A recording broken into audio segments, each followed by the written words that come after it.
Terima kasih atas pengertiannya.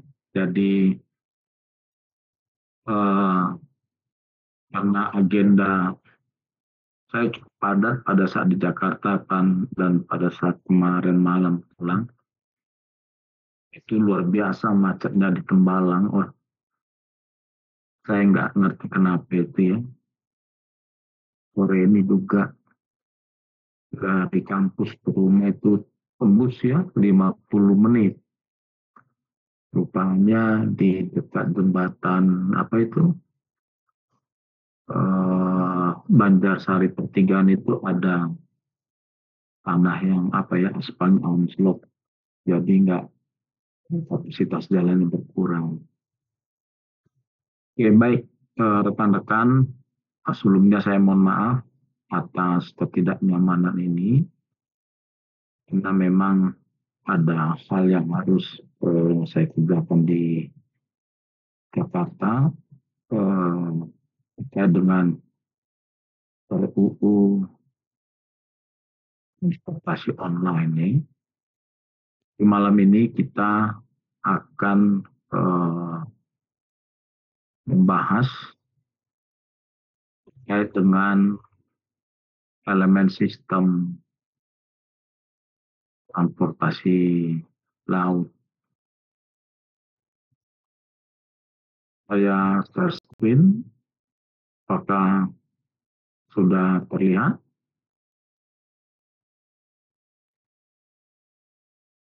Terlihat, Pak. Nanti kalau ada yang mau bertanya, langsung aja di mic-nya di open ya. Oke, jadi saya akan menjelaskan kuliah kita malam ini terkait dengan dasar-dasar elemen sistem transportasi laut yang perlu Anda pahami sebagai mahasiswa planologi. Lantas apa hubungannya, gitu ya? Kalau wilayah studi Anda ada yang di Tegal, ada yang di Brebes gitu ya. Kalau misalkan saya lihat di sini ada si Satrio Bagus ya, tim satu yang saya bimbing. Jatinegara itu dia jauh ya dari pesisir pantai. Tapi mungkin Kabupaten Tegal lainnya ada yang bersinggungan nggak dengan pantai. Kalau Brebes ada, Kota Tegal ada. Tapi rekan-rekan, ketika wilayah studi Anda itu ya memiliki komoditas unggulan dalam hal misalkan dalam artian dia surplus ya. Misalkan dari Tegal apa yang surplus beras gitu ya. Dari Brebes apa yang surplus bawang merah atau telur bebek misalkan. Nah, kalau misalkan komoditas yang unggul dan surplus itu bisa nggak dipindahkan gitu ya. Nah, saya sebentar ya, saya matikan dulu WA-nya biar nggak mengganggu ya. Saya lupa tadi. Oke, saya share ulang ya. Mohon izin, Pak. Ya. Pak, apakah kami boleh melakukan record dari Teams? Boleh, silakan. Oke. Terima kasih, Pak. Yuk. Jadi, kalau misalkan wilayah studi Anda punya komoditas unggulan, surplus, tetapi tidak bisa dipindahkan atau tidak bisa diperdagangkan ya, baik itu ke kabupaten tetangga atau ke kabupaten kota di luar Pulau Jawa misalnya. Ketika komoditas unggulan itu produksinya cukup besar, kapasitasnya besar, maka dia harus diangkut ya. Pindahkan misalkan ke Mamuju misalkan, Sulawesi Barat. Tentu dari Tegal atau dari Brebes harus ada pelabuhan yang bisa mengangkut komoditas unggulan tadi yang surplus itu, lalu berpindah ya ke Mamuju misalkan, atau ke Kupang, atau ke Ambon ya, dan seterusnya lah. Jadi komoditas unggulan itu tidak akan memberikan nilai tambah yang signifikan ketika terkendala untuk memindahkan ya.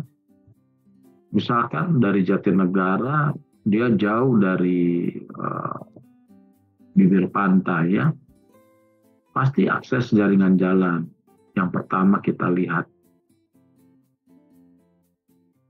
apakah kondisinya baik atau sedang atau rusak. Lantas pelabuhan di Tegal itu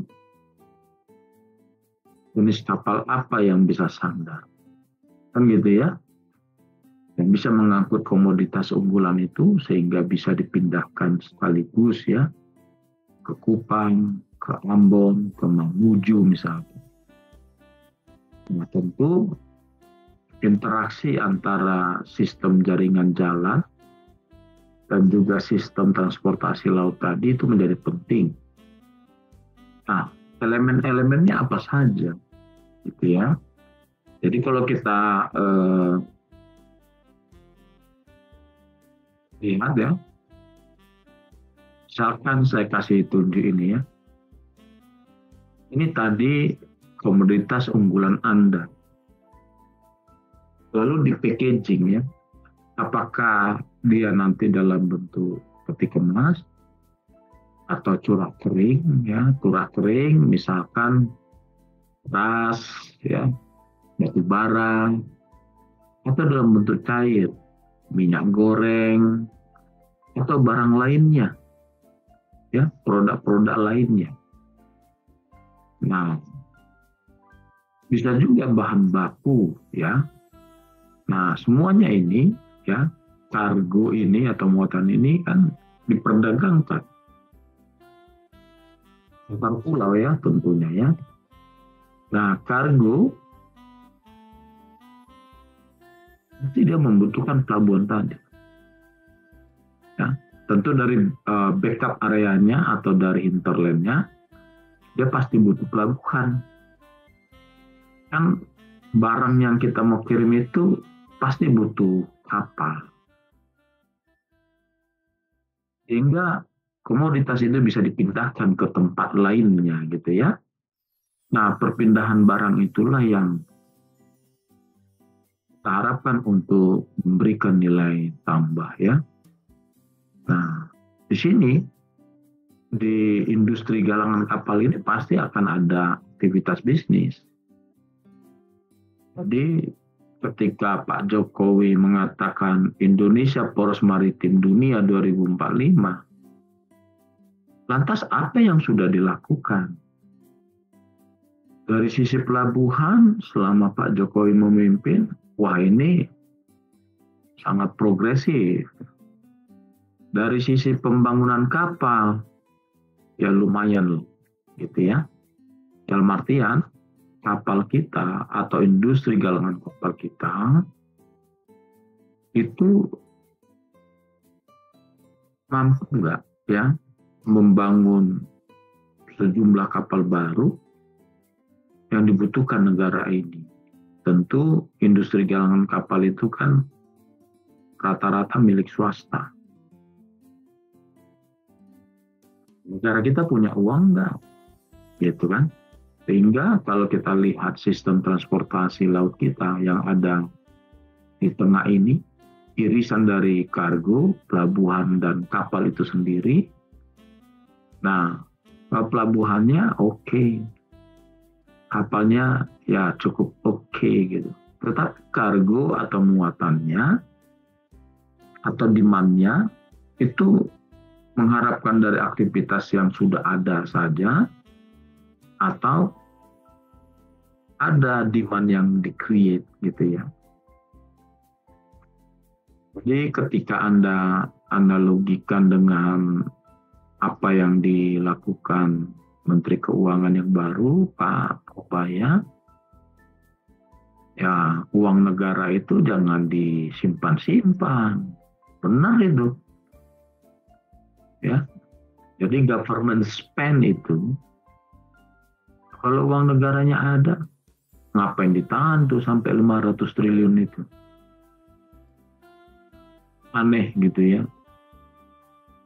Semoga ya. Jadi kalau dari sisi ilmu ekonomi, negara punya uang ditahan, uang beredar berkurang, terus ditemukan juga ya ada 200-an triliun uang Pemda di seluruh Indonesia itu mangkir ya, maksudnya nggak digerakkan gitu. Wah bahaya. Nah kalau misalkan tadi kapal-kapal kita ini sudah tua ya, rata-rata di atas 25 tahun nih, ya bisa saja uang itu digelontorkan ke industri galangan kapal gitu kan. Sehingga kan demand yang lain ya bergerak dia. Jadi bagaimana menerjemahkan tindakan Pak Purbaya ke dalam sistem transportasi laut ya? Ini nih yang perlu diintervensi.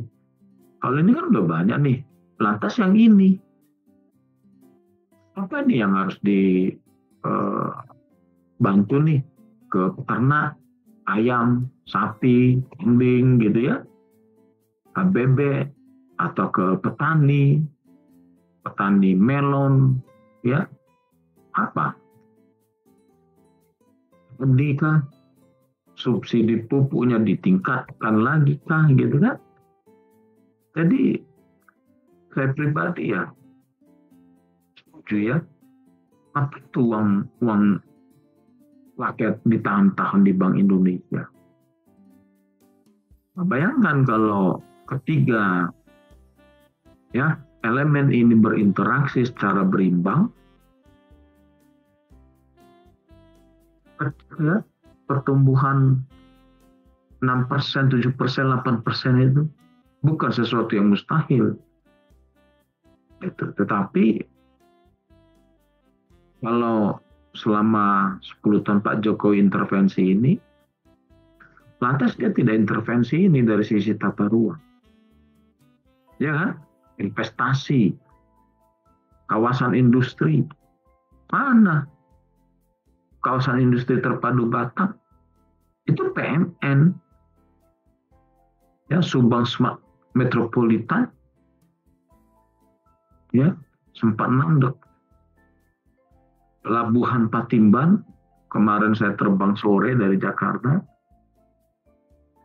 delay lagi, ya naik Garuda aja udah delay. Saya lihat, lumayan nih, Patimban sudah ada kapal yang antri di sekitarnya gitu ya. Oh berarti Patimban sudah mulai hidup nih, gitu.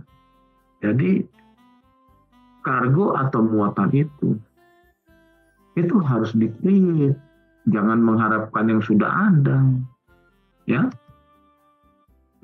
Itulah kaitannya misalkan sistem transportasi laut ini dengan penataan ruang atau pengembangan ekonomi wilayah.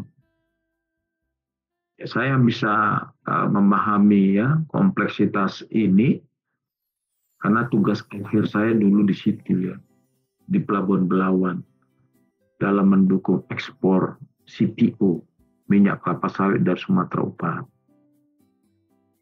Banyak sekali elemen yang terkait di dalam.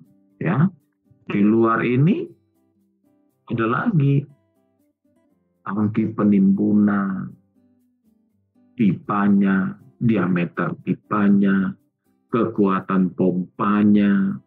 Ya. Kalau di sini kan pasti ada dermaga, fasilitas-fasilitas lainnya.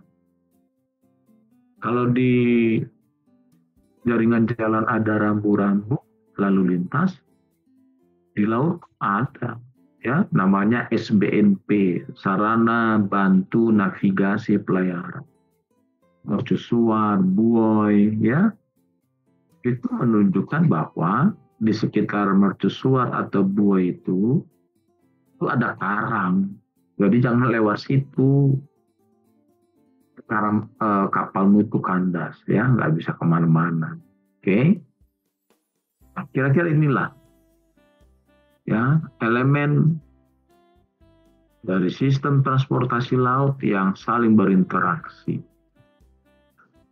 Kalau Anda lihat, mau lebih paham lagi elemen sistem transportasi laut, ini pelabuhan Tanjung Priok, ya, dia pakai model WAF, ya. Anda lihat ini yang ada agak tipis ini, yang ini, ya, sampai sini, kemudian ini ada bukaan, dan ini terus ini, ya, ini adalah breakwater, ya, yang mengurangi empasan gelombang air, ya, yang akan masuk ke kolam-kolam pelabuhan ini, ya. Jadi ombak gelombang tadi itu dia udah kena tahan. Jadi kapal yang keluar masuk dari alur pelayaran ini, dia tinggal menunggu panggilan, ya, call, ya, istilahnya, ya. Dia akan masuk di geng yang mana gitu, ya. Nih. Oke. Nah, ini ada kapal ini, deh.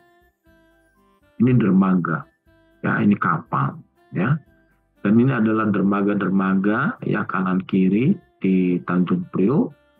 Ini lapangan penumpukan, ya, kontainer dan seterusnya, ya.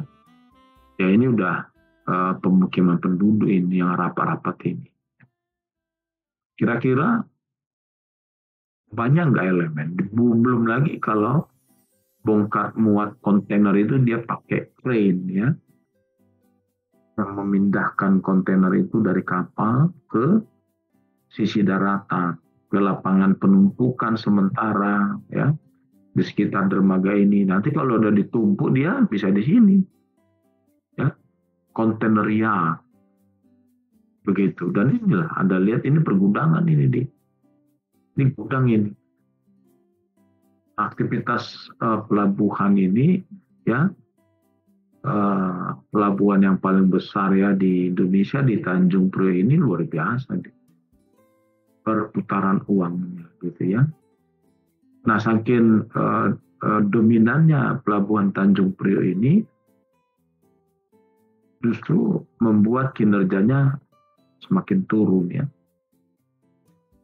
Dulu sebelum Pak Jokowi marah-marah dwelling time itu, ketika barang Anda dibongkar dari kapal, ya, ditaruh di lapangan penumpukan, terus nanti sampai barang itu keluar dari pelabuhan ini, itu bisa 7 hari lebih.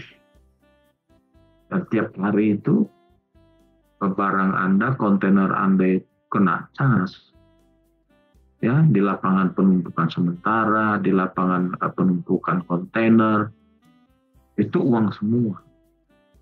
Lantas biaya-biaya sewa lapangan penumpukan itu kemana dibebankan? Tentu ke nilai jual barang.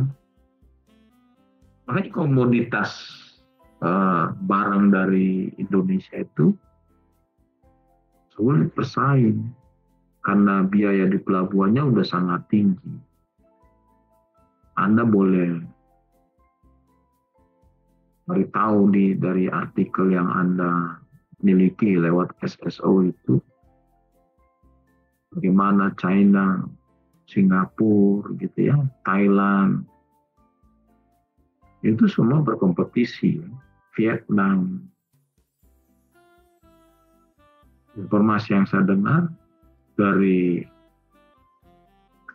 China ke Vietnam, perdagangan itu, ekspor impor itu udah nggak pakai kontainer yang 20 feet atau 40 feet, tetapi yang lebih advance, ya, 45 feet, nambah dia 5 kali. Jadi barang yang bisa dipindahkan itu bisa lebih banyak. E-commerce yang berkembang, bagaimana produk-produk dari China menginvasi negara kita, ya, patut-patut sneaker, baju-baju olahraga, barang-barang produk-produk kebutuhan rumah tangga, DIY, ya, Mesko, apalagi Informa, itu hampir 90% produk dari China. Dipindahkan dalam volume yang besar, ya, pakai kapal yang generasi kelima ke enam, ya, itu bisa memindahkan 21.000 sampai 25.000 kontainer sekali dia berjalan. Luar biasa, bukan? Jadi hinterland dari pelabuhan ini, ya, misalkan Jabodetabek, banyak industri di sana. Kalau ini kinerja pelabuhannya membel, ya pasti hinterlandnya, aktivitas ekonominya di hinterlandnya pasti terganggu, ya, sama seperti di Jawa Tengah. Pelabuhan Tanjung Mas dikembangkan terus gitu, ya. Sementara dia nggak sadar dia lagi melawan alam. Rob, land subsiden atau sinking, ya, banjir, tanggul jebol, banyak sekali PR di Tanjung Mas.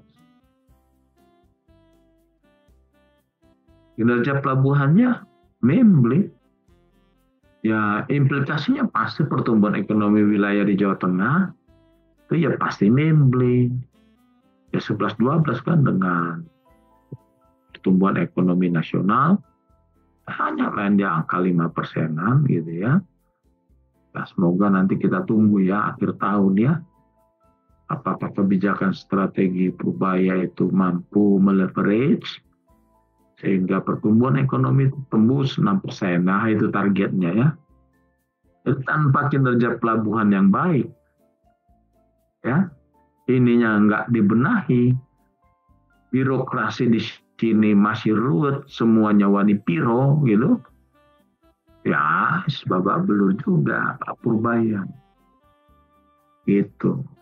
Jadi dari sisi keuangan boleh-boleh saja Anda bicara begitu, tapi kalau tidak disupport oleh sistem transportasi laut yang bisa diandalkan, ya selesai tuh omon-omon itu semua gitu, ya. Begitu rekan-rekan.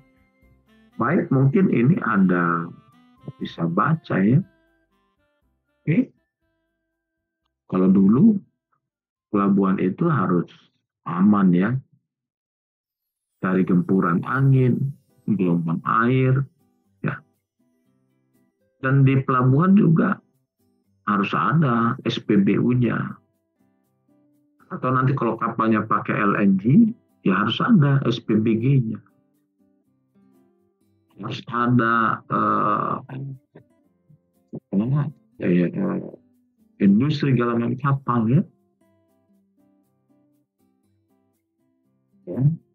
Jadi kalau di pelabuhan itu tidak lengkap, ya, justru dia nanti menimbulkan kos baru. Dia mau reparasi kapal misalkan, harus ditarik dulu ke Batam. Enggak, ya. Di Tanjung Priok Anda boleh lihat nanti itu di sekitar Tanjung Mas pasti ada industri galangan kapalnya di sekitar pelabuhan itu.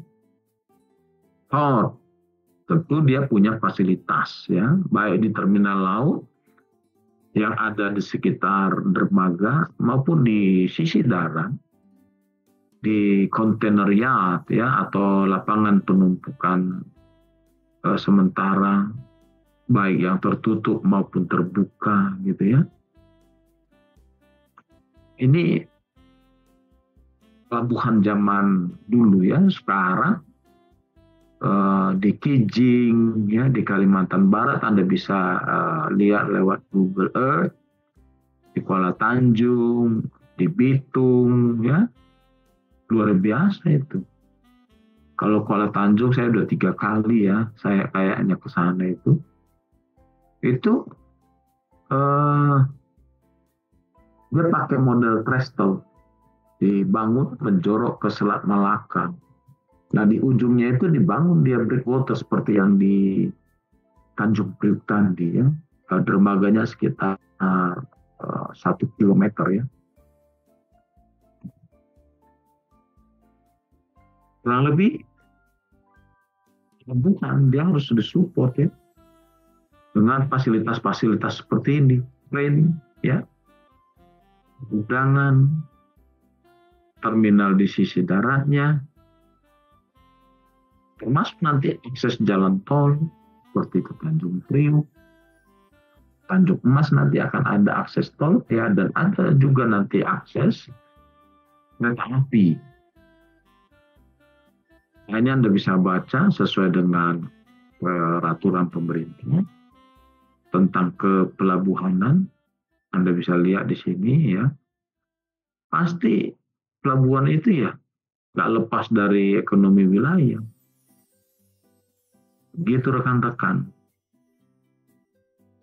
Kalau pelabuhanmu memble, jangan harap pertumbuhan ekonomimu keluar dari 6%. Yang main 5%-an itu. Kalau dulu ya seperti ini ya, harus aman dia. Nah, sekarang ya, nanti Anda bisa lihat. Ini yang saya bilang tadi. Kuala Tanjung, Bitung, ya, Timban, kemudian Pelabuhan Kijing di Kalimantan Barat, dan banyak lagi pelabuhan-pelabuhan lain di Indonesia Timur ya. Terus rantai apa Pak? Ya rencanakan tata ruangmu itu, hinterlandmu itu. Komoditas apa yang bisa Anda jual ya? Yang notabene surplus, kualitasnya oke, harganya bersaing, bayang tuh. Misalkan produk beras saja dari Jawa Tengah sebagai lumbung pangan nasional.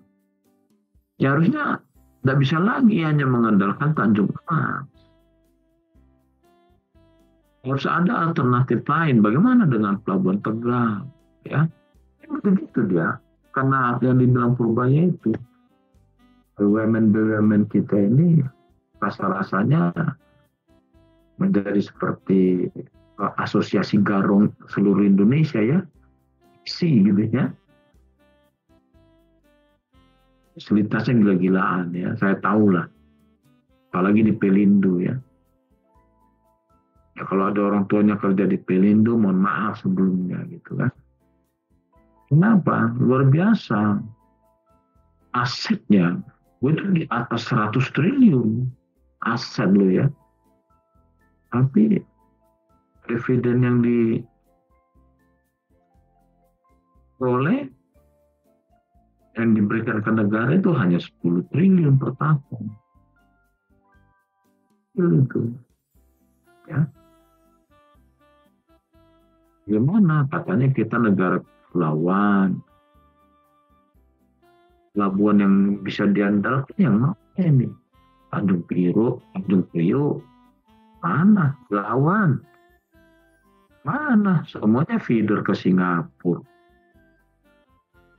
Yang kaya raya siapa ya? Singapura. Tahun sekitar 10 jutaan kontainer yang masuk dari Indonesia ke Singapura sebagai pelabuhan transit. Satu pelayanan kontainer ya, bongkar muat dan seterusnya gitu, untungan netnya itu sekitar 42 US dollar. Untungan net. Coba Anda kalikan 10 juta yang lewat Singapura. Kipas Singapura.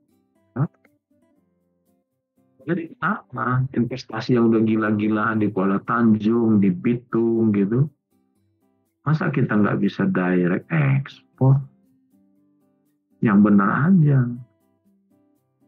Di Pulau W ya, di ujung Pulau Sumatera itu ya, atau di Sabang itu, Itu India yang masuk akan mengembangkan pelabuhan internasional. 80% itu saham India, kita hanya 20%. Mana nih? Ya, aku punya telepon Purbaya, WA dia. Bos, uang yang masih ada 270 triliun itu, yuk geser bos ke pelabuhan. Di Jawa Tengah nih, butuh pelabuhan nih. Ya, kalau Tanjung Emas kondisi fisik alamnya mau kita lawan ya nggak bijak ya, karena itu sudah puluhan tahun ya Satrio ya, yang Oni Semarang ya jauh lebih tua pelabuhan Tanjung Emas itu dibandingkan kalian dan dibandingkan saya, karena atas sejarah pelabuhan Tanjung Emas itu pelabuhan yang pertama dibangun oleh Belanda untuk ya memindahkan hasil-hasil pertanian perkebunan dari Jawa Tengah, kemudian mengekspor ya para manusia ya yang dijadikan tenaga kerja buruh di wilayah jajahan lain ya. Makanya di Suriname ya beberapa penyanyi di sana, Daniel Sauleka itu dari Tanjung Mas ke Ambon, dipindahkan ke Suriname. Ya, bacalah, lihatlah di YouTube itu, di Suriname itu banyak wong Jawa di sana. Ya, dari Jawa Tengah banyak itu, karena apa? Dia lewat Tanjung Mas dulu.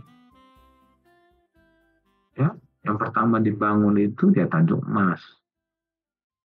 Ya, angkutan berbasis rel pertama dibangun di Indonesia, di Jawa, itu ya di Jawa Tengah. Jadi fakta sejarah simpul transportasi itu banyak ya. Jaringan rel, pelabuhan itu pertama ada di Jawa Tengah. Tetapi kan itu dulu. Sekarang Tanjung Mas tahu sama tahu gitu. Kontainernya tumpukannya makin tinggi ya kan. Standarnya itu 5 tumpukan. Bisa isi, bisa kosong kan gitu ya. Kalau isi kontainernya numpuk sampai 5 atau lebih, berarti kan alat-alat di Tanjung Mas itu tidak bisa diandalin. Kalau kosong, berarti hinterlandnya bermasalah. Ada aktivitas ekonomi yang menghasilkan surplus. Nah, itu kaitan antara siklus pelabuhan dengan PWK. Jangan kalian pikir, barang-barang yang kalian nikmati itu bisa dibilang 90-an% itu produk Cina. Ya, coba aja lihat. Ya, di mall-mall itu sneakers itu ya diisi sama siapa? GD, Jildang gitu ya. Itu perusahaan dari Cina semua itu. Shopee. Nah, kita jadi penonton lah ya. Bayangin itu gempuran produk-produk Cina itu. Ngerilah strategi mereka ya, di Afrika juga. Jadi simpul pelabuhan ini menjadi tools perang dagang. Ya, yang dibuat sama si Trump, ya bea masuk dan segala macam. Ya kan pelabuhan di Amerika gede-gede. Apalagi di China, di Hong Kong, di Shanghai. Ya. Banyak ya. Kalau Anda lihat Google Earth itu, lihatlah ya. Kalau nggak ada kerjaan, aku buka aja tuh Google Earth. Jalan-jalan aku ke Eropa, aku lihat pelabuhan Rotterdam dari Google Earth. Aku lihat Shanghai. Aku lihat yang di sekitar kota Shenzhen, di Hong Kong. Aku lihat yang di New Jersey, di Amerika. Yang di Los Angeles dan seterusnya ya, makanya kalau mau pintar sekarang itu masalah niat aja.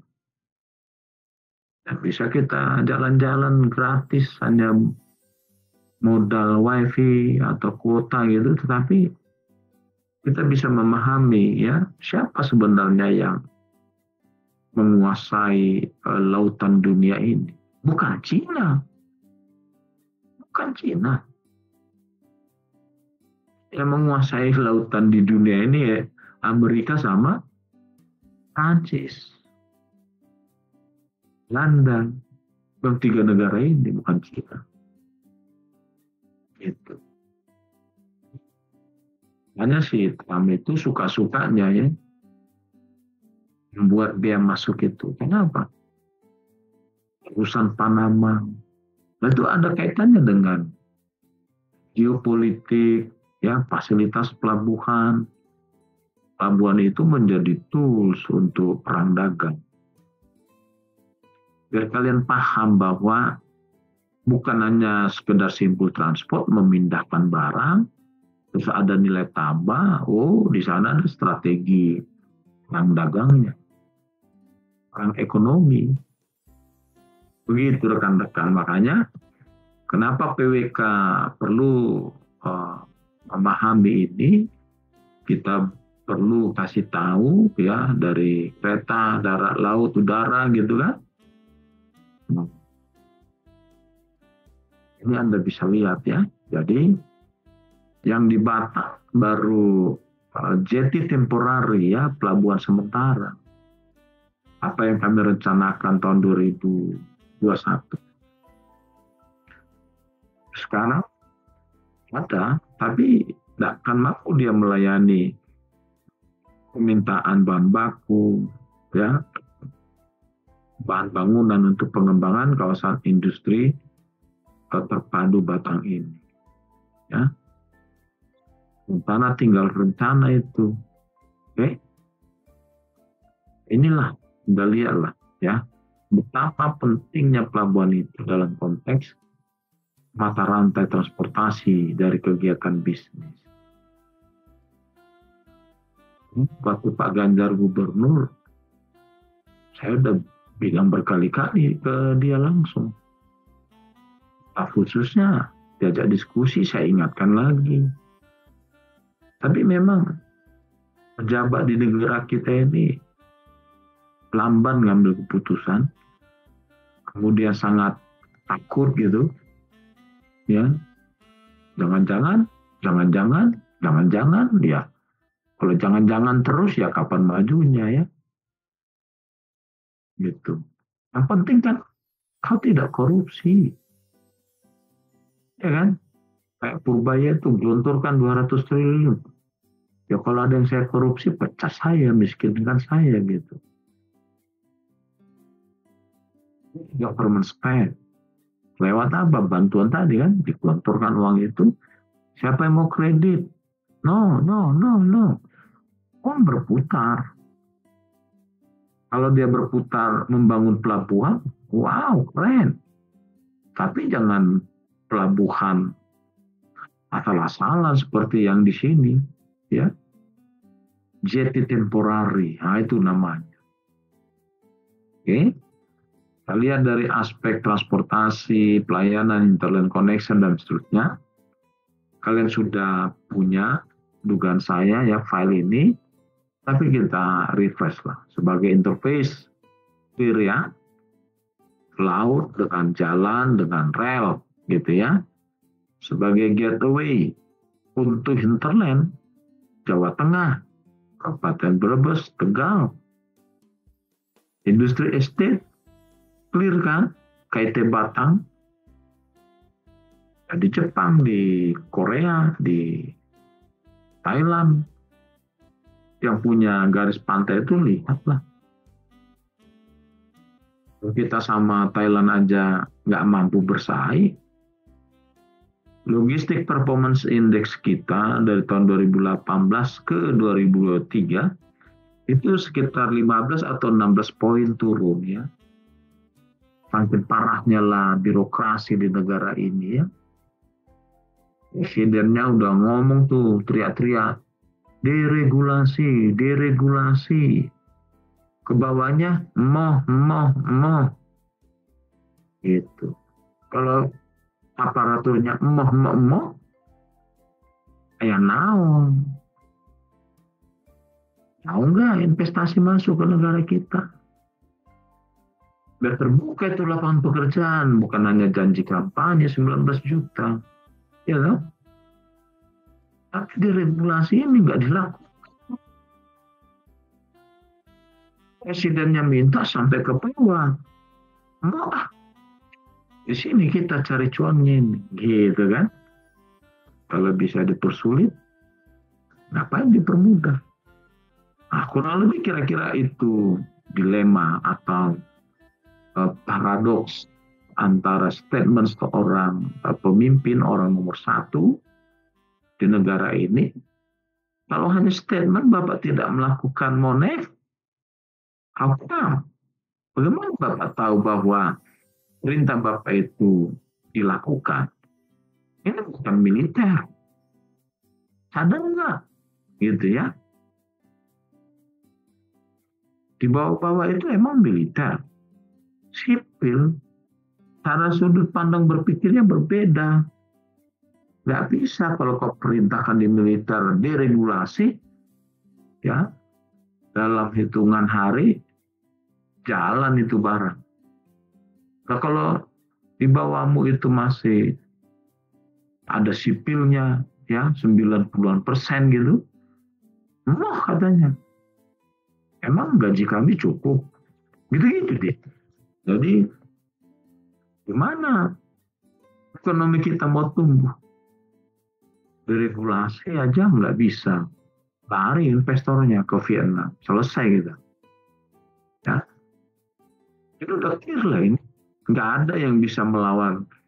Kalau pelabuhan Anda membeli, maka pertumbuhan Anda pasti membeli.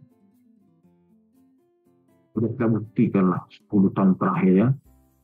Walaupun masif dibangun pelabuhan itu just project. Ya. Konsep yang lebih besar integrasi antar pulau-pulau besar di Indonesia itu udah ada yang mikirin. Dulu ya, pada saat zaman Pak SBY MP3EI, Master Plan Percepatan dan Pemerataan Pembangunan Ekonomi Indonesia.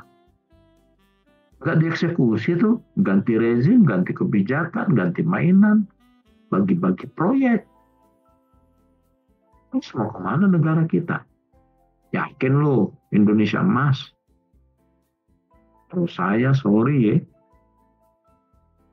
aku orang yang nggak percaya itu 2045 itu Indonesia emas. Ya, kalau Anda percaya ya monggo saja ya dengan berbagai narasi dan argumentasi. Ini seterusnya. Coba siapa ya yang omon-omon ini ya bertahun-tahun ya dari tahun 2018 di akhir 2018 saya sudah men-state untuk pengembangan kawasan industri yang terpadu dengan pelabuhan di Batam. Di lokasi yang sedang dimaksud itu adalah yang pertama menginisiasi itu saya yang bersuara di Jawa Tengah. Tetapi pemerintah Provinsi Jawa Tengah lamban hasil eksekusi ya sama Pak Jokowi di tahun 2020 diresmikan tanggal 30 Juni. Hafal saya. Kenapa? Yang pertama berkuar-kuar itu ya saya. Tapi karena tidak diakomodir di rencana tata ruang wilayah Provinsi Jawa Tengah. Ya mohon maaf Pak Okto, nunggulah 5 tahun lagi. Pada saat evaluasi ya semoga aja lah. Ya, itu cerita tahun 2019 itu. Ini bergulir terus. Alhasil 2020 take over sama Pak Jokowi. Gitu rekan-rekan. Jadi peran seorang planner itu sangat strategis untuk menentukan benar nggak emas atau cemas. Lewat apa yang saya ceritakan ini, di dalam memahami Indonesia sebagai negara kepulauan, harapan saya walamu makin spektrumnya makin lebar. Itu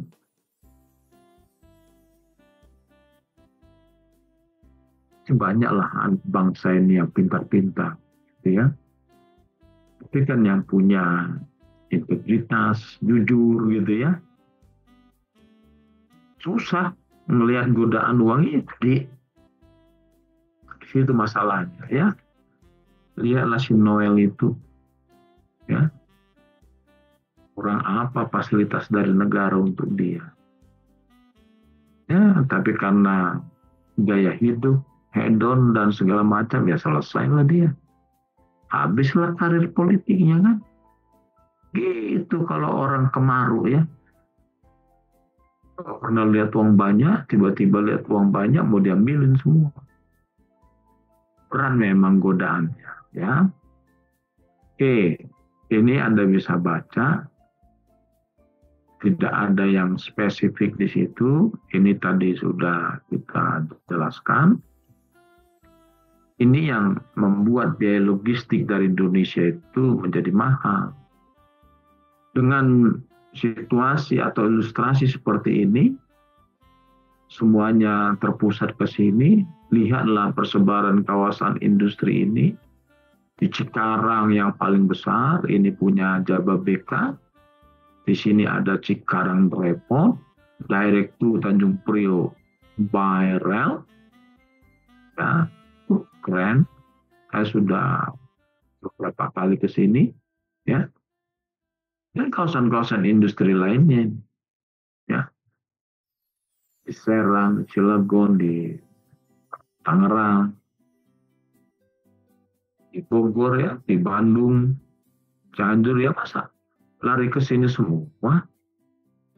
Biaya memindahkannya saja udah berapa? Biaya ongkos transportasi.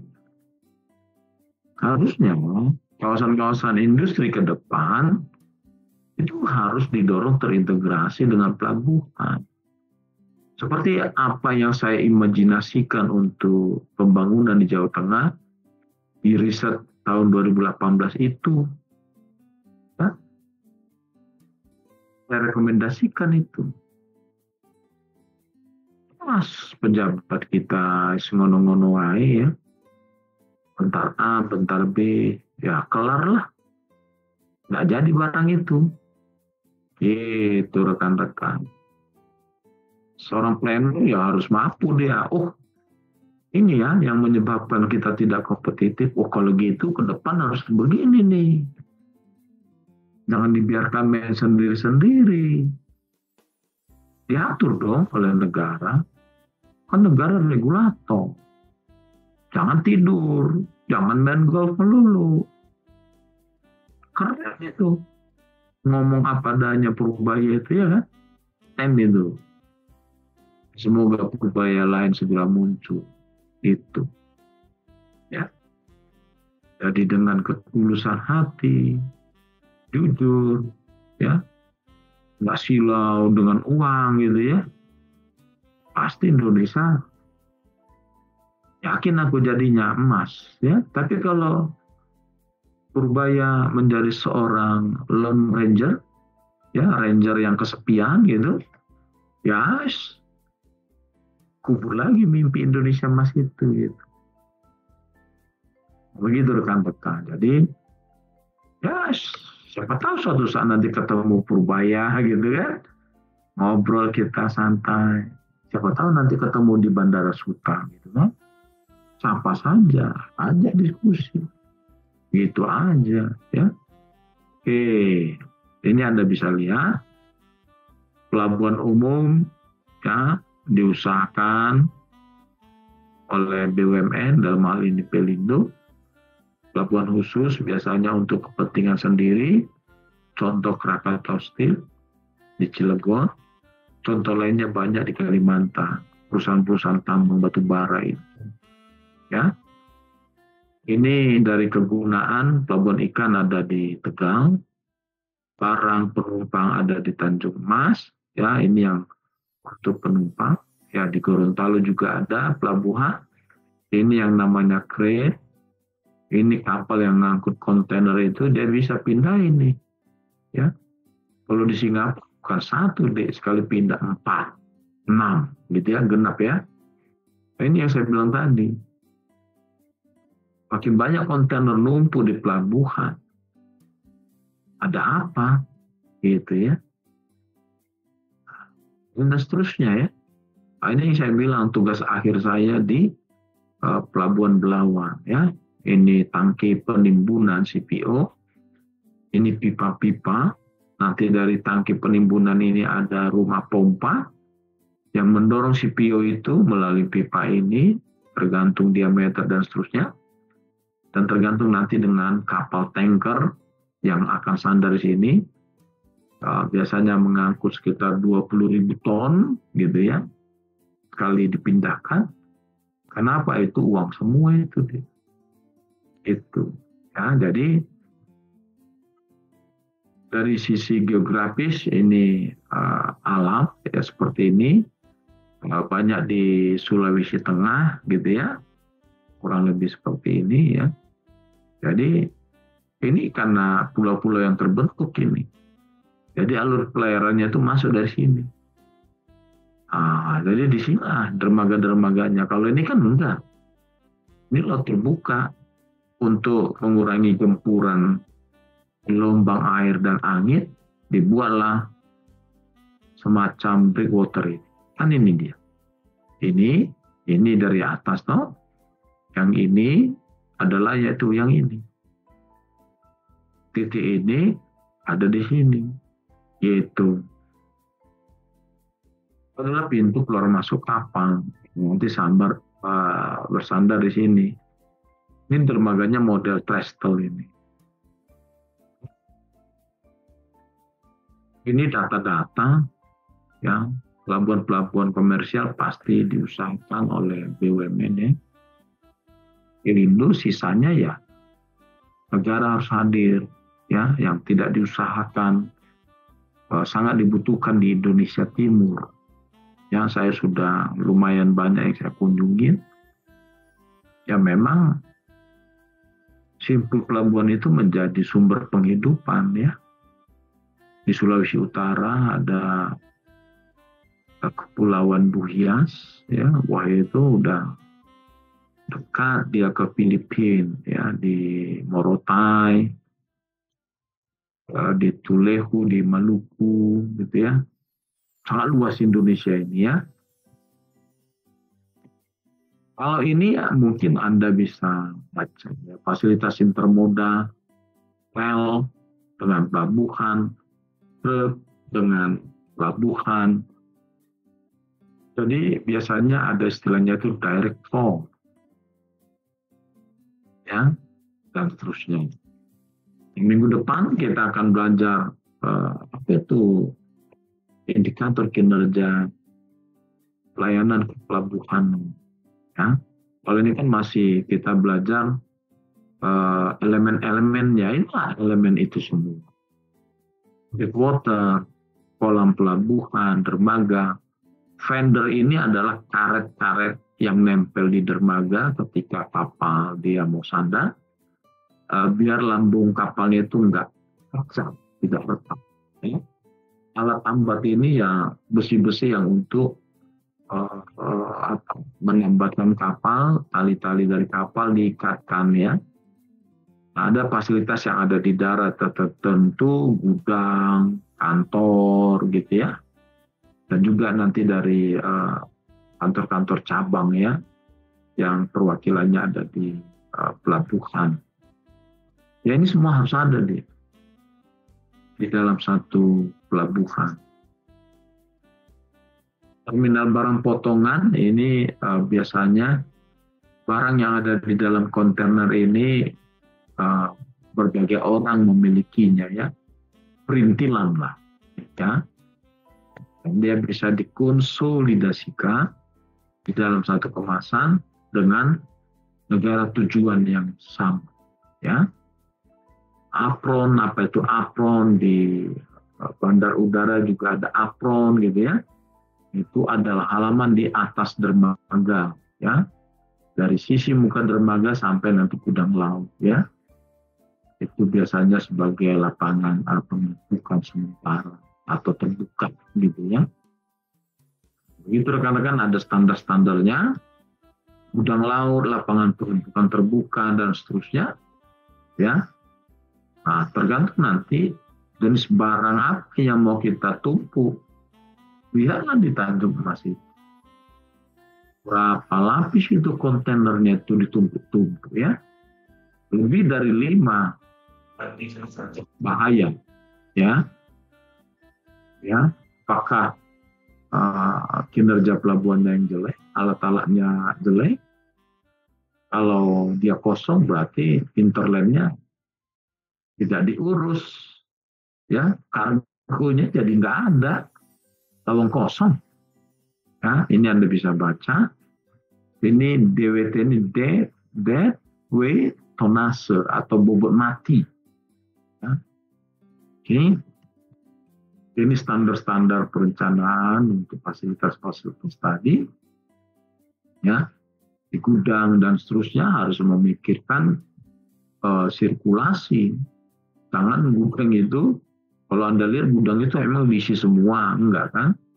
Harus ada ruang-ruang untuk gerakan alat ya, forklift ya, untuk memindah-mindahkan barang-barang yang ada di gudang itu. Ini seterusnya Anda bisa baca.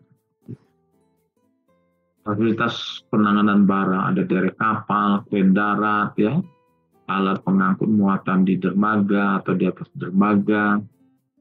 Nah, kren darat tadi itu nanti Anda bisa lihat foto saya ambil di Pelabuhan Larantuka ya, di Flores Timur ya, Flores Timur. Saya pernah ke sana tahun 2012 ya, derek kapal dan seterusnya ya, masalah berapa ton yang bisa diangkut ya.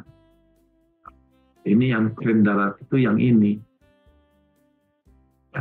Ini mahal nih harganya ya, di atas 70 miliar ini satu. Oke. Tergantung nanti sekali memindahkan kontainer berapa biji. Makin besar, volume angkutnya makin banyak, ya makin mahal. Ya, ratusan miliar mungkin satu itu ya. Oke. Ini yang tadi kren di darat itu. Ini di Larantuka ya. Saat program sektor lautnya Pak Jokowi ya. Ini kren yang ada di darat, jadi dia bisa dipindah-pindahkan. Kemudian ada terminal peti kemas, ini seperti yang satu itu. Dan perdagangan internasional ya, semuanya harus diunitisasi dengan peti kemas ya. Nah, ini perlu Anda ketahui, metode lift on, lift off itu yang seperti inilah disebut sebagai lift on, lift off. Tapi kalau roll on, roll off itu seperti di Merak, Bakauheni, truk-truk yang mengangkut muatan atau mengangkut dikemas dengan peti kemas ya, trailer itu. Nah, truknya ikut masuk ke kapal, itu metode roll on, roll off. Nanti nyampe di Bakauheni, palkanya dibuka, ya truk-truk tadi keluar lagi ya. Dan itu di Indonesia Timur memainkan peranan penting di dalam mendistribusikan komoditas pangan ya. Begitu rekan-rekan. Jadi Indonesia sebagai negara kepulauan, ya tentu transportasi lautnya harus kuat. Setelah itu baru kita integrasikan dengan angkutan berbasis jalannya atau angkutan daratnya gitu ya. Nah, begitu menjahitnya. Jadi sependek pengetahuan saya, pejabat negara ini ya belum ada yang mampu menjelaskan seperti yang saya sampaikan tadi, karena ya mereka bukan planner.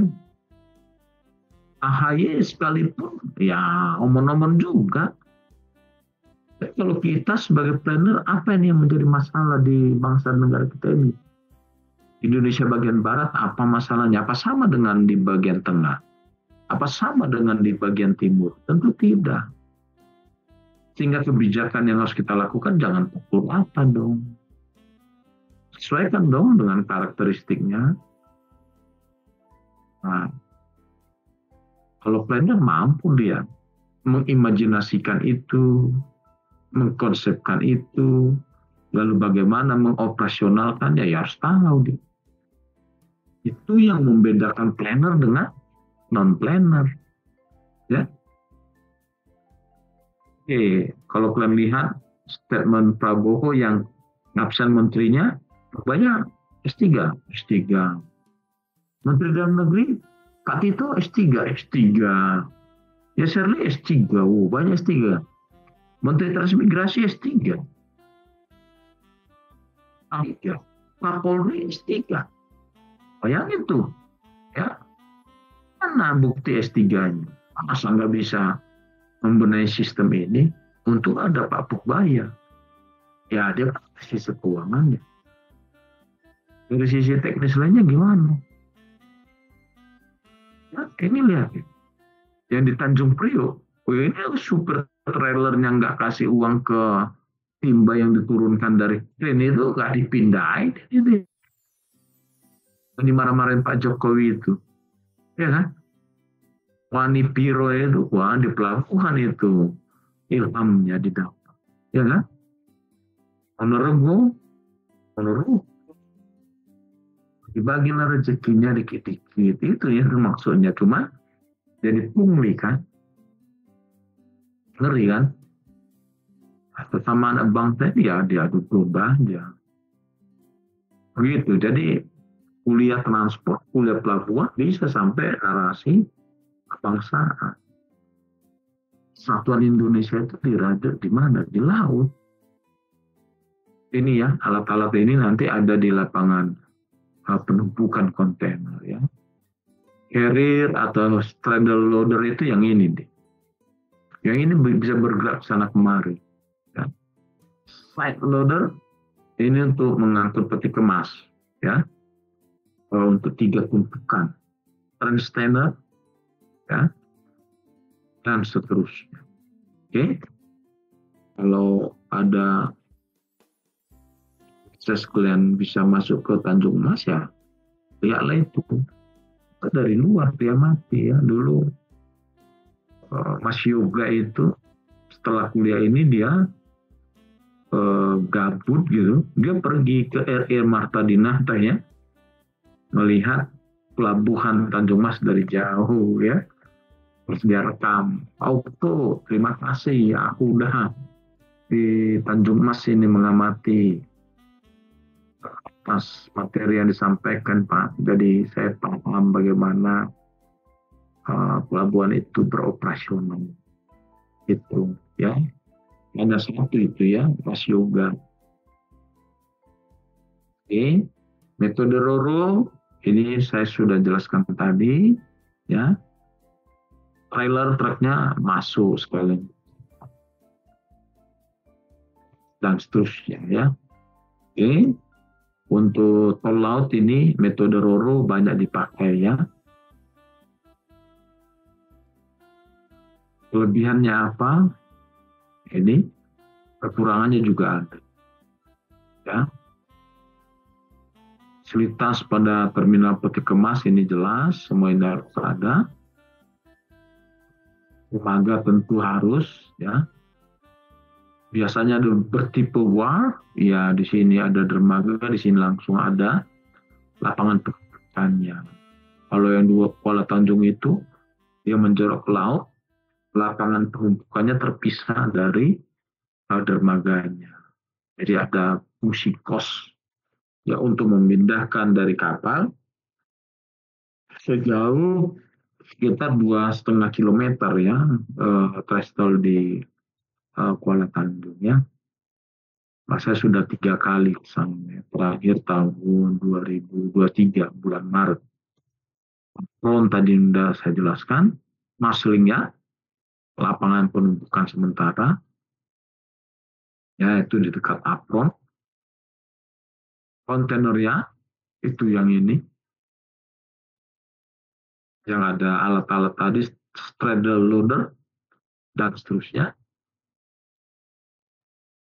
Container freight station dan seterusnya ya. Nanti Anda ingat-ingat ini istilah-istilah ini. Nanti siapa tahu Anda terima di Pelindo ya. Ada dulu mahasiswa alumnus PWK Undip. Dia keterima di Pelindo 3. Ya waktu kami ada kerjasama tahun 2021. Di angkatan 2027 ya. 2007. 2007. Saya lupa namanya, tapi saya ingat orangnya ya, zaman-zaman COVID. Kita rapatnya online. Oke. Masa Pak, jurusan PWK bisa kerja di Pelindo, buktinya ada itu. Sedangkan di Angkasa Pura ada bimbingan saya. Baru masuk ya, sekitar 2 bulan yang lalu. Ya WA saya, Pak, terima kasih Pak, saya sudah kerja di BUMN. Di mana? Injourney. Injourney itu adalah hasil merger AP1 dan AP2. Ya, Angkasa Pura 1 dan Angkasa Pura 2. Oke, ternyata alumnus PWK juga bisa kerja di BUMN gitu kan. Tapi jangan jadi garung-garung yang baru gitu ya. Udah sangat sesak napas negara ini ya, gara-gara ugal-ugalannya mereka ya. BUMN karya-karya itu ya. Korupsi aja kerjanya ya. Baru-baru ini mantan dirut PGN ya, perusahaan gas negara. So, ya, ya Tuhan, dalam hati saya, jadi pejabat negara, fasilitas gila-gilaan, ya segodaan uang gitu ya. Itulah yang membuat negara ini terpuruk rekan-rekan ya. Jadi jangan kalian ulangi lagi ya kedunguan-kedunguan itu ya, seperti Noel itu kan. Nah, dungu lah itu ya. Udah dapat jabatan wakil menteri cuman modal omong-omong doang gitu ya. Perasaan saya ketika dia pamer-pamer konten-kontennya itu di YouTube, ini kawan ini tulus nggak sih dalam hati saya? Nggak lama kemudian kena ciduk itu barangnya. Nah sudahlah, ya kita perbaiki diri kita dulu ya. Ini rekan-rekan, ini tadi ukuran-ukuran kontainer itu. Ya, 20 kaki, berat muatan bersih, standar internasional ini. 21,8 ton. Kalau untuk 40 kaki, sekitar 26,6 ton. Kita belum dapat informasi untuk yang 45 feet. Ini ada ukuran-ukurannya. Ya. Ini ada ini beratnya, rekan-rekan. Berat kotornya 37, 30,48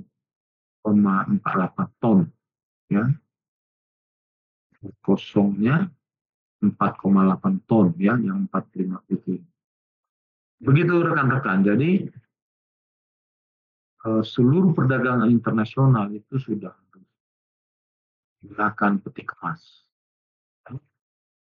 Dan dia sudah terstandarisasi secara internasional. Oke, kira-kira itu dulu secara materi. Saya persilakan rekan-rekan jika ada yang tanya. Sifatnya kita berdiskusi, rasa penasaran undang, Kenapa Indonesia kok gini-gini aja gitu ya? Investasinya bayangin ya. Data yang saya ketahui itu ya rata-rata 300-an T per tahun anggaran untuk infrastruktur. Yang masuklah di dalamnya itu infrastruktur transportasi ya. Tapi kok pertumbuhan ekonominya 5%. Ya karena kargonya nggak dikit. Sama itu ketika Purbaya bilang, dari mana mau daya beli meningkat kalau uang tidak digelontor? Itu artinya apa itu? Yang dibilang Purbaya itu sama, demand itu, kargo itu diam. Lama-lama, gimana sih Sri Mulyani? Saya aja bukan orang keuangan, ya, itu beruntungnya saya ketika belajar tata ruang, belajar transport, belajar perilaku manusia. Jadinya pemahamannya. Ujungnya semua apa? Ya ekonomi. Uang. Daya beli. Begitu rekan-rekan. Ya. Siapa tahu nanti ketemu Purbaya. Bisa lah kita ngopi-ngopi ya kan? Aku minta aja nomor handphonenya langsung. Datangin nanti kantornya. Saya mau kasih perspektif dalam government spend. Konteks transportasi laut. Wah, itu baru keren ya. Oke, rekan-rekan, any question?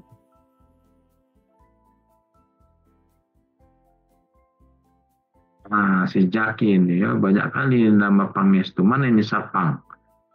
Kayaknya anggota saya nih, sebagian besar ini. Enrico, any question? No smoking?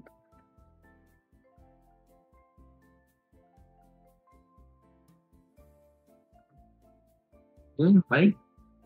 Rekan-rekan ada pertanyaan? Apa dimengerti?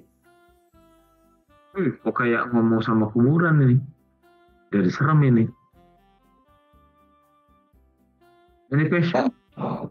Ya. Permisi Pak, izin bertanya Pak. Coba kui, Abian. Abian Pak. Monggo Abian. Kalau tadi kan ada cara penanganan peti kemasnya, ada RO dan LO ya Pak. Ya. Untuk cara kita menentukan gitu jika di suatu pelabuhan tuh butuh yang RO atau LO itu seperti apa Pak? Dari tipe dermaganya. Jadi kalau dermaga Roro itu modelnya berbeda. Ya, kalau kayak lift on lift off itu pasti dermaganya lebih sederhana, yang lucu-lucu saja gitu. Kalau Roro mungkin dia harus punya ram untuk digerakkan keluar masuk kendaraan. Perhatikan aja di Merak Bakauheni yang mungkin di Ketapang Gilimanuk yang paling dekat gitu ya. Pasti seperti itu. Atau kalau di Jawa Tengah Anda bisa lihat di mana ya. Itu Pelabuhan Kendal yang mangsa itu ada LO sama RO. Ada di sana dua-dua. Model lift on lift off, model roll on roll off. Tapi sayang, fasilitasnya mangsa. Kenapa mangsa? Ya itu tadi. Kenapanya itu project uang. Aku yang kopiro. Ya sayang sekali itu Pelabuhan Kendal itu. Yang uang rakyat yang udah dibenamkan itu kesana sekitar 520 miliar. Bayangkan itu uang 520-an miliar dibenamkan nggak jadi apa-apa. Nggak ada aktivitas di sana. Abian, cobalah main kau ke Pelabuhan Kendal itu. Yang kau bilang LO,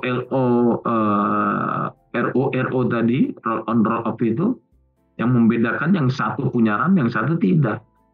Yang punya RAM itu roll on roll off untuk pergerakan dan manuver kendaraan. Gitu Bian, dari jenis dermaganya itu bisa dibedakan. Kalau kalian mau cepat pintar, pakailah Google Earth di handphonemu, ya, Google Map gitu. Ya, manfaatkanlah teknologi itu, ya. Nah, saya bilang enak kalau aku jadi mahasiswa sekarang mungkin IP ku itu 4,0 ya. Ibarat speedometer itu kecepatannya maksimal ya. Jarumnya itu mentok, surontok gitu ya. Kenapa? Mau pintar gampang sekarang. Punya SSO, punya handphone smart gitu kan. Saya aja kalau ada waktu luang gitu, lihat aja apa yang mau kulihat gitu ya. Oh, pengen lihat Rotterdam, oh pengen lihat Top Tank di Malaysia gitu. Wah, pengen lihat di Thailand. Wah, pengen aku ke New Jersey gitu. Enak sekali sekarang. Kita melihat simpul pelabuhan itu, lihat hinterlandnya. Aktivitas ekonomi. Gitu rekan-rekan. Jadi, manfaatkan aja waktu yang Tuhan berikan itu ke kalian. Jangan sampai nanti sudah lulus, dapat kerjaan, habis itu mewek ya. Waduh, ini kerjanya apa ini? Kok kayak gini, kok kayak gitu? Kan gitu kan generasi sekarang kan. Begitu nggak sesuai dengan harapannya atau keinginannya, mutung dia. Mutung dia kalau gitu ya jangan kerja sama orang lain. Buat kerja sendiri sesuai dengan keinginanmu. Itu satu tantangan gitu kan. Bukan berarti kalian nggak bisa. Dan sekarang dengan teknologi informasi itu luar biasa. Ya, algoritma yang dibenamkan Shopee itu luar biasa. Luar biasa. Kalau menurut saya, gila ini orang. Sangat smart ya, bukan smart lagi. Ya, very smart. Ini orang Indonesia. Nah, cuman konsumen aja dihabisin sama orang-orang pintar itu. Dan dari Cina itu. Nonton lah kita. Jadi konsumen lah kita. Diobok-obok lah kita. Gitu kan. Begitu Abian. Ya. Baca itu. Pelabuhan-pelabuhan di Afrika itu. Siapa yang bangun? Cina. Kasih utang. Udah selesai pelabuhan yang di Afrika itu yang masuk barangnya siapa? Barangnya Cina. Mereka sedang memfasilitasi barang mereka. Memperluas pangsa pasarnya, dapat bunga dari utang membangun pelabuhan, dia pula yang memanfaatkan. Ya, gempurnya seluruh dunia. Bayangin itu. Ya, tadi kalau kalian masih santuy, ya siap-siaplah kalian jadi budak di negeri sendiri. Itu ya, analisis saya itu. Kenapa? Mau main aja ke mall itu. Mau apa kau? Mau DIY? Mau apa? Uniqlo atau apa gitu? Ya, produk Cina. Gitu. Produk bangsa kita mana? Omon-omon lah. Itu Abian ya. Jadi hati-hati kalian. Kalian generasi ya dirugikan. Ya. Akibat ketidakjelasan pemerintah. Ya. Pemimpin bilang diregulasi, yang bawahnya sibuk aja dia. Ngapain dipermudah kalau bisa dipersulit?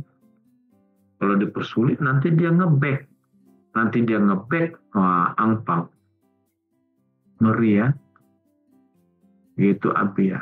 Ada lagi? Tangan kami online film gitu kan. Justru online ini lebih santai. Bebas kita mikir, nanya apa gitu. Ada lagi selain Abian? Oke, baik rekan-rekan, kalau nggak ada besok kita ketemu ya jam 7:30 ya. Jadi kuliah studio perencanaan ya. Satrio, link yang saya berikan itu sebenarnya untuk nanti ya ketika Pak Imam akan men-setting ruangan. Jadi kau harus hadir ya, agak lebih cepat. Saya minta Pak Imam itu udah harus ready. Seluruh ruangan disetting jam 7.20. Ya. Nah, kalau udah ready semuanya, ya kita bisa kuliah on time. Besok juga cara kupang berarti ya dari jam 7.30.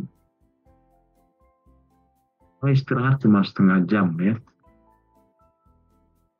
13.30 udah ada rapat, jam 11.30 ada nyidang, jam 15.00 membimbing mahasiswa S3. Wow, bayangin itu. Ya kan? Dari Senin sampai Jumat full book. Makin capeknya itu. Tapi ya nggak apa-apa ya. Biar negara ini bisa kita urai satu-satu. Kalau saya ngurainya ya itu loh, online transport itu ya. Jadi banyak sekali saudara-saudara kita yang merasa dirugikan ya, dan memang dari hasil survei kami luar biasa permainan algoritma itu. Dan tadi ya, sebenarnya kita hidup di zaman teknologi informasi, tapi sayang orang-orang pintar itu menggunakan IT untuk ya memeras tenaga manusia lainnya. Jadi bentuk-bentuk penjajahan baru ya. Kalau saya bilang barbarianisme kekinian dibalut oleh kecerdasan manusia dengan teknologi informasinya. Singkat cerita, parsimoninya barbarian berbalut teknologi informasi. Ngeri. Tapi biar saya lah yang paham itu, kalian jangan mikirin yang berat-berat gitu. Buat saya dari seluruh narasi mitra driver yang pernah saya temui, yang berdialog langsung, wah itu bisa nangis bombay kalau kalian dengar penderitaan mereka. Tetapi saya pun tidak langsung percaya, tentunya ya kan, karena pemerintah tidak mampu menemukan battleground permainan, maka aplikator main ciluk-bah. Mitra driver pun main ciluk-bah. Akibat apa?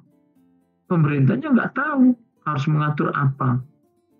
Maka saya turun gunung membantu itu. Biar ada keadilan antara aplikator, mitra driver, pemerintah harus menentukan battleground. Jangan sampai terjadi kekosongan regulasi. Itu perjuangan tekan-tekan. Ya, semoga 2026 ini udah mulai masuk pembahasan gitu, dan kami sudah siapkan. Ya, nggak diminta, kami besok rapat yang jam 13.30 itu adalah untuk merumuskan outline ya dari naskah akademik rancangan undang-undang transportasi online. Jadi belum diminta, kami kerjakan. Begitu dia minta, tuh, mulai ya, kerja ya. Oh siap, besok barangnya kami share. Kaget itu mereka DPR itu. Iya kan? Eksekutifnya kaget, legislatifnya kaget. Kenapa? Ya saya udah melakukan riset ini sejak tahun 2018. Ya, medio 2018 ke 2019. Jadi jeruannya udah paham, battleground-nya sudah paham, tinggal nanti bagaimana membuat nasmik rancangan undang-undang itu. Itu baru planner kan. Ya. Planner itu selalu berbicara beyond. Kan udah saya bilang, Kalau kau ngomong standar, imajinasimu nggak keren, daya futuristikmu nggak mantap, ya nggak lah. Ya, bagaimana saya tiba-tiba langsung tembus ke Senayan? Kalau nggak orang mendengar, tapi ini algoritma Pak Okto ini di dalam mempelajari algoritma yang dibenamkan aplikator, keren ini. Kaget-kaget semuanya. Mitra drivernya bilang, baru ini ada tenaga ahli yang paham permainan lapangan, Pak. Ini dekat sekali dengan realita kami di lapangan. Oke, Bapak Ibu, kita bareng-bareng ya, berjuang biar kita bisa membantu pemerintah menghadirkan keadilan. Itu yang saya kerjakan dari hari Selasa Rabu ya. Selasa saya di DPR, Rabu saya di Kementerian Perhubungan. Itu rekan-rekan yang bisa saya sampaikan. Semoga ya kita malam ini bermanfaat tentunya untuk membekali Anda ya, hadapi ya tantangan yang lebih kompleks dibandingkan tantangan yang saya hadapi. Jadi ya harus Anda luangkan waktu Anda untuk membaca ya, belajar mandiri. Terima kasih. Selamat malam. Saya mohon izin ya, biar istirahat dulu. Thank you. Terima kasih, Pak. Terima kasih, Pak.